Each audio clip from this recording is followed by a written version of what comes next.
Hi guys, welcome to Glitch Guru. In this video we'll show you what to do if your iPhone hotspot is too slow and you can't seem to fix it. So first open the settings app. Now go to Bluetooth. Now in here make sure you have disabled Bluetooth. Now go back to the previous menu and then this time select personal hotspot. Now enable this allow others to join.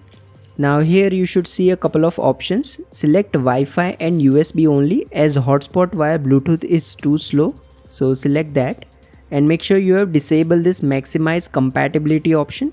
Once you have done that, go back to the previous menu. Now this time select mobile service. Now select mobile data options. Now here go to voice and data and make sure you have set your iPhone to 5G on. Now go back to the previous menu, select data mode, make sure you have allowed more data on 5G, avoid selecting standard or low data mode. Now go back to the previous menu, now select battery. Now in here you will need to scroll down and tap on power mode. Now make sure your iPhone is not set to low power mode or adaptive power mode.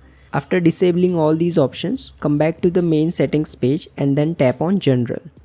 Now here you will need to scroll down and then find background app refresh. Now tap on background app refresh and then select off.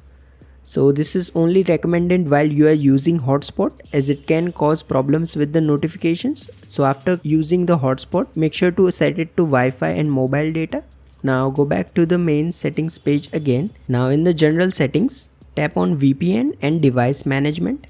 Now make sure you are not using any VPN service as it can cause problems with the mobile hotspot, so make sure to turn it off. If nothing else works, however, your last option is to go to transfer or reset iPhone, select reset and then select reset network settings from here. If you find this video useful, please don't forget to like and subscribe to Glitch Guru.